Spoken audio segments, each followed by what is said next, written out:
नमस्कार, KP news 24/7 में आपका स्वागत है और आपके साथ मैं रेबिका कोटी। आइए सबसे पहले देखते हैं देश और दुनिया के मुख्य समाचार। बेंगलुरु में बारिश से फिर आफत, सरदार सरोवर बांध हुआ ओवरफ्लो।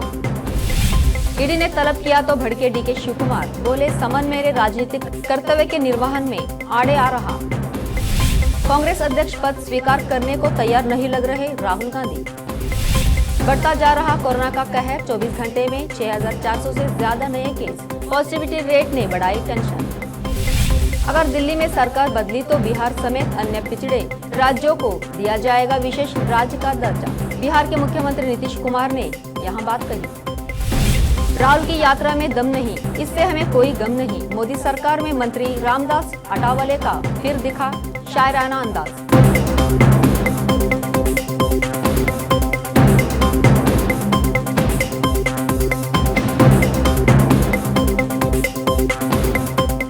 अब समाचार विस्तार से। पिछले हफ्ते से बेंगलुरु सुर्खियों में है। भारी बारिश के कारण हुए गंभीर जलभराव से शहर उबर गया था, लेकिन एक बार फिर बारिश हुई है, जिससे इकोनस्पेस जंक्शन में ट्रैफिक जाम और जलभराव हो गया है। इस बीच बेंगलुरु में बारिश के पानी की निकासी के लिए बनाई गई नालियों पर अवैध रूप से हुए निर्माण को गिराने के लिए बीबीएमपी का विध्वंस अभियान जारी है। कांग्रेस राहुल गांधी के नेतृत्व में भारत जोड़ो यात्रा निकाल रही है। इस बीच ईडी ने कर्नाटक कांग्रेस के अध्यक्ष डीके शिवकुमार को तलब किया है। उन्होंने कहा कि भारत जोड़ो यात्रा और कर्नाटक में विधानसभा सत्र के बीच ईडी ने मुझे पेश होने को कहा है। आगे उन्होंने कहा कि मैं सहयोग करने के लिए तैयार हूं, लेकिन इस समय समन जारी करके मुझे प्रताड़ित किया जा रहा है और यहां मेरे संवैधानिक और राजनीतिक कर्तव्यों के निर्वहन में आड़े आ रहा है। तेलंगाना के सिकंदराबाद परेड ग्राउंड में केंद्रीय गृह मंत्री अमित शाह के खिलाफ पोस्टर लगाए गए हैं। अमित शाह 17 सितंबर को हैदराबाद जाएंगे। इस मौके पर वहां सिकंदराबाद परेड ग्राउंड में आयोजित रैली में हिस्सा लेंगे। कुछ अज्ञात लोगों ने परेड ग्राउंड में पोस्टर लगाकर मांग की कि केंद्र ने तेलंगाना के विकास में कैसे मदद की है। कंटोनमेंट यूथ नाम के इन पोस्टरों में केंद्र सरकार से कई सवाल पूछे गए हैं। कुछ पोस्टर में लिखा था कि अमित शाह के जूते पर तेलंगाना का स्वाभिमान रखने वाला नेता कौन है। ये वो नेता है जिन्होंने तेलंगाना के स्वाभिमान को बंधक बनाया है। पोस्टर में 20 सवाल पूछा गया कि केंद्र सरकार और प्रधानमंत्री मोदी ने राज्य के विकास में कैसे योगदान दिया है। आज इंजीनियर्स डे है। हमारे देश और समाज को आगे बढ़ाने इंजीनियरों का बड़ा योगदान है। इनके सहयोग के बिना किसी भी देश का आगे बढ़ना मुश्किल है। यही वजह है कि इंजीनियर्स को सम्मानित करने के लिए वर्ल्ड इंजीनियर्स डे मनाया जाता है। आपको बता दें कि यहाँ खास दिन भारत के महान इंजीनियर मोक्षामुंडम विश्वेश्वरैया की याद में मनाया जाता है। 15 दिसंबर यह वो तारीख है जब भारत के महान इंजीनियर मोक्षामुंडम विश्वेश्वरैया का जन्म हुआ था। 1968 में भारत सरकार ने 15 सितंबर के दिन को सम्मान में मनाने की घोषणा की थी। इसी तारीख को वर्ल्ड इंजीनियर्स डे सेलिब्रेट किया जाता है। ये दिन न सिर्फ इंजीनियर्स को सम्मानित करने के लिए बल्कि ट्रेनी इंजीनियर्स को भविष्य में बेहतरीन योगदान देने के लिए प्रेरित करने के तौर पर भी मनाया जाता है।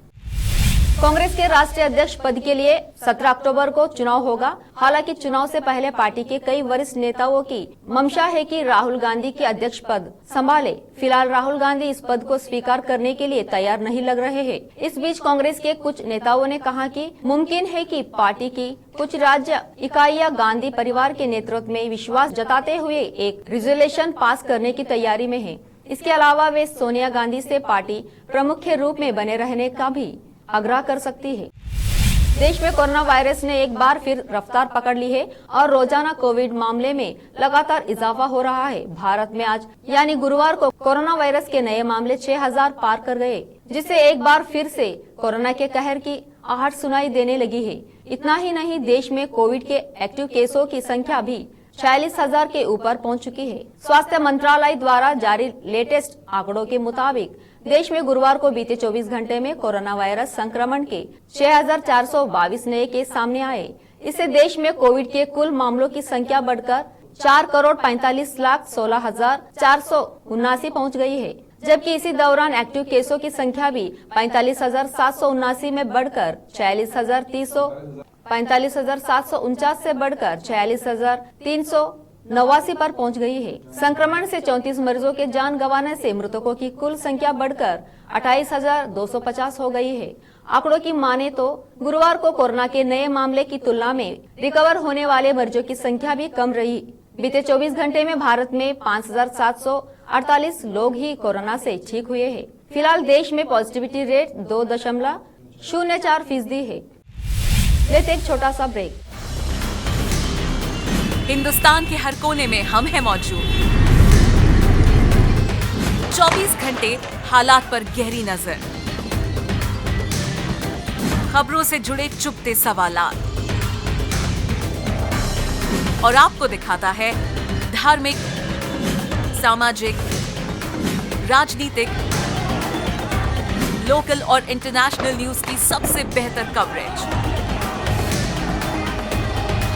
जो आपको रखती है हर पल बाखबर। देश और दुनिया भर की खबर के लिए देखते रहें KP news 24/7। Noor education trust Bidar की ओर से चलाए जाने वाला Noor MEd and BEd college Bidar, recognised by NCTE Delhi and affiliated to Gulbarga University, Gulbarga. Admission are open for the academic year 2021-22. विशेषज्ञ और सक्षम शिक्षकों द्वारा शिक्षा प्राप्त करने के लिए नूर एमएड एंड बीएड कॉलेज में दाखिला लें और शांत वातावरण में शिक्षा प्राप्त करें। बीदर शहर में बेहतर शिक्षा का एकमात्र केंद्र Noor MEd and BEd college, Shahpur gate, Bidar. Phone numbers 9945283920, 8482221297। घर, दुकान और ऑफिस कितना भी सुंदर बनाया जाए और हर तरह से उन्हें सजाया जाए, अगर फर्नीचर ना हो तो सब अधूरा सा लगता है। और अच्छा फर्नीचर घर, दुकान और ऑफिस को चार चांद लगाता है और देखने वालों में शान बढ़ाता है। और जब घर इतना सुंदर बनाया जाता है तो उसमें बेहतर और सुंदर फर्नीचर का भी उपयोग जरूरी है। अपने घर, दुकान, ऑफिस के लिए अच्छा और सुंदर और पायदार फर्नीचर और दूसरी चीजों का बीदर शहर में एकमात्र केंद्र है Nikita industries and Nikita furniture showroom, जहां पर एक ही छत के नीचे विभिन्न डिजाइन और विभिन्न रंगों और विभिन्न कंपनियों के पलंग, अलमारी, सोफा सेट, डाइनिंग टेबल, सिंगारदान, ऑफिस काउंटर्स, विभिन्न कलर्स और डिजाइन की कुर्सियां, बहुउपयोगी चौकियां और दूसरी चीजें उपलब्ध हैं। घर, ऑफिस और दुकान बनकर तैयार है और वहां के लिए फर्नीचर का सोच रहे हैं तो देर किस बात की, तुरंत चले आइए। Nikita industries and Nikita furniture showroom, shed number C1, industrial estate, Gandhiganj, Bidar. अधिक जानकारी के लिए शोरूम के मालिक जयराज खंडे से इन नंबर्स पर संपर्क करें। 9448128148, 08482227010। ब्रेक के बाद फिर एक बार आपका स्वागत है। देखते हैं आगे के समाचार। बिहार के मुख्यमंत्री और जनता दल यूनाइटेड के सर्वोच्च नेता नीतीश कुमार ने कहा कि अगर केंद्र में सत्ता बदली तो बिहार समेत सभी पिछड़े राज्यों को विशेष राज्य का दर्जा का प्रावधान किया जाएगा। पटना के संवाद भवन में मुख्यमंत्री ग्रामीण 16 स्ट्रीट लाइट योजना के शुभारंभ कार्यक्रम में उन्होंने कहा कि वहां और उनकी पार्टी हमेशा से बिहार को विशेष राज्य का दर्जा देने की मांग करते रहे हैं। नीतीश कुमार ने कहा कि जब प्रधानमंत्री पटना आए थे तभी भी उन्होंने बिहार को विशेष दर्जा देने की मांग की थी, लेकिन पीएम ने ऐसा नहीं किया। मुख्यमंत्री ने कहा कि अगर बिहार को विशेष दर्जा दे दिया गया होता तो राज्य का और विकास हुआ होता। नीतीश ने कहा कि उनकी सरकार राज्य के विकास के लिए हमेशा से प्रयत्नशील रही है। उन्होंने पीएम मोदी पर चुटकी लेते हुए कहा कि उनकी सरकार काम करती है, उसका प्रचार नहीं। मुरादाबाद के कटघर थाना अंतर्गत एक पीड़ित परिवार ने अपने परिवार की नाबालिग लड़की के साथ हुए दुष्कर्म के एवं आरोपी से हम साझा पुलिस कर्मियों के खिलाफ कठोर कार्रवाई किए जाने की मांग उठाई है। दुष्कर्म की शिकार नाबालिग लड़की वरिष्ठ पुलिस अधीक्षक से मिली और एक प्रार्थना पत्र पेश किया, जिसमें कहा गया है कि गत 12 सितंबर को दोपहर निवासी युवक ने अपनी नाबालिग बहन के साथ आरोपी सोनू निवासी देवापुर थाना कटघर के विरुद्ध छेड़छाड़ एवं जंगल में ले जाकर दुष्कर्म किए जाने से संबंधित एफआईआर थाना कटघर में दर्ज कराई। आरोप है कि मुकदमा दर्ज होने के बाद भी पीड़िता के नाते बयान दर्ज हुए और न ही उसका मेडिकल परीक्षण कराया गया, जिसके बाद पीड़िता ने सिविल लाइन स्थित एसएसपी कार्यालय पहुंचकर आरोपी के खिलाफ कार्रवाई की मांग करते हुए इंसाफ की गुहार लगाई है। पीड़िता का आरोप है कि आरोपी दबंग किस्म का व्यक्ति है और करीब 3 माह से उसके साथ घर में घुसकर दुष्कर्म की घटना को अंजाम दे रहा है। पीड़िता ने एसएसपी से मिलकर अपनी आपबीती बताई और आरोपी युवक के खिलाफ कार्रवाई की मांग की है। मुरादाबाद से केपी न्यूज के संवाददाता आलम वारसी की रिपोर्ट। रामपुर के पसियापुरा गुरुद्वारे को लेकर चला आ रहा प्रकरण अभी शांत होने का नाम नहीं ले रहा है। आज भी रतनपुरा गुरु नानक दरबार में दोनों पक्षों में वार्ता चली और बेनतीजा रही।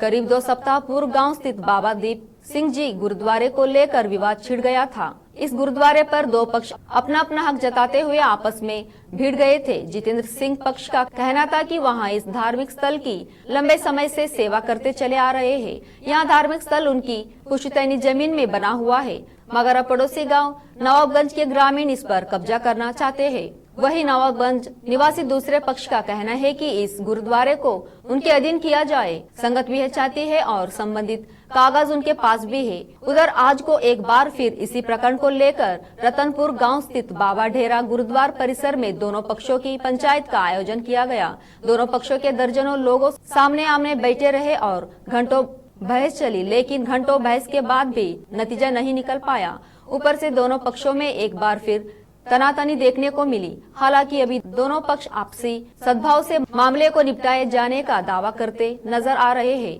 मगर उनके दावे खोखले नजर आ रहे हैं। लगातार दोनों पक्षों यहां विवाद गहराता जा रहा है। अगर इस प्रकरण को लेकर दोनों पक्षों में कोई आपसी विवाद हो गया तो इसकी भरपाई करना मुश्किल हो जाएगा। रामपुर से केपी न्यूज के संवाददाता नाजिम अली की रिपोर्ट। वो ऑर्डर मानेंगे जी, वो नहीं।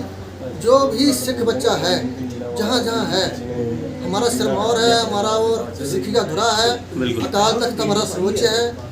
जो सिख है वो अकाल तख्त की मानेगा, हर हालत मानेगा, और जो नहीं मानेगा वो सिख नहीं है, उसको बर्खास्त कर दिया जाता है। उसका गुरुद्वारे से क्या उसको सिक्खा से कोई मतलब नहीं है, उसको हम लोग बर्खास्त करते हैं, उसको हम दंड लगाते हैं, इसको तनख्वाह बोलते हैं सिक्खी में। बाबा जी को, अनूप सिंह को तो ये खुद देने के लिए कहते, बाबा जी ने इनसे मांगा था कुछ भी। और आज ऐसी बात करें तो बहुत गलत बात है। हम लोग सब अकाल तख्त के फैसले पे ही निर्भर है और जो अकाल तख्त से फैसला आएगा उसी पर ही सबको मंजूर है। तो खालसा धन्यवाद जी, बताएं। वाहिगुरू जी का खालसा, वाहिगुरू जी की फतेह। सारी इलाका निवासी संगत इस सुप्रीम कोर्ट अकाल तख्त के फैसले ते सारी राजी है। अज इन्होंने एक गुरुद्वारा साहब बह के अपने लिखित नामे ते कहता कि वीर जी नूं इत्थों हटाया जाए, उन्हां दीयां बसां हटाइयां जाण। कि ये अकाल तख्त नालों वड्डे हो गए ने जथेदार दे फैसले।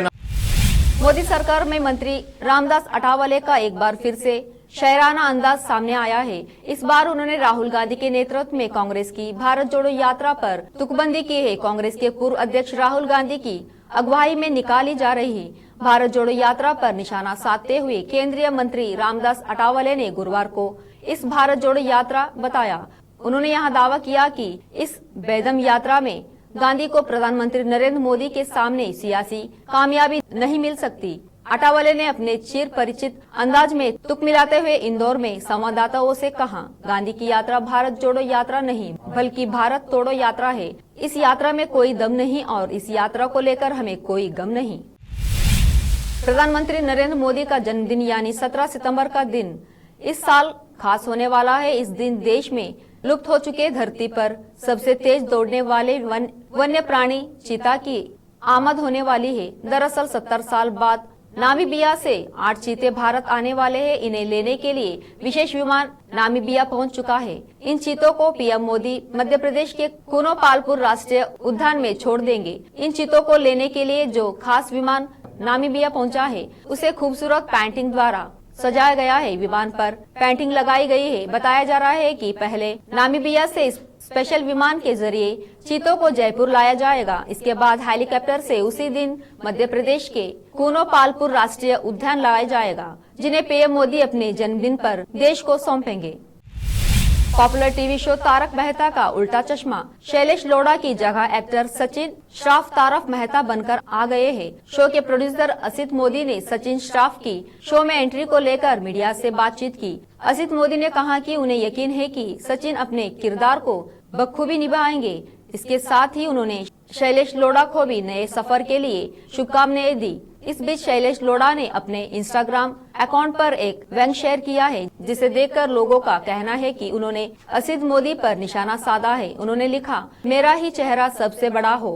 यार तुम कितने असुरक्षित और डरे हो, परिभाषा तक नहीं जानते ईमान की। इतनी बार अपना कहा बदलते हो, कीमत तो पता ही नहीं जुबान की। अगर तुम में आत्मा होती तो पूछता, क्या कभी उसे टटोला था? वैसे एक सवाल जरूर है, आखिरी बार तुमने सच कब बोला था? आखिर में फिर एक बार देखते हैं मुख्य समाचार। बेंगलुरु में बारिश से फिर आफत, सरदार सरोवर बांध हुआ ओवरफ्लो। ईडी ने तलब किया तो भड़के डीके शिवकुमार, बोले समन मेरे राजनीतिक कर्तव्य के निर्वहन में आड़े आ रहा। कांग्रेस अध्यक्ष पद स्वीकार करने को तैयार नहीं लग रहे राहुल गांधी। बढ़ता जा रहा कोरोना का कहर, 24 घंटे में 6,400 से ज्यादा नए केस, पॉजिटिविटी रेट ने बढ़ाई टेंशन। अगर दिल्ली में सरकार बदली तो बिहार समेत अन्य पिछड़े राज्यों को दिया जाएगा विशेष राज्य का दर्जा। बिहार के मुख्यमंत्री नीतीश कुमार ने यहां बात कही। राहुल की यात्रा में दम नहीं, इससे हमें कोई गम नहीं। मोदी सरकार में मंत्री रामदास अठावले का फिर दिखा शायराना अंदाज।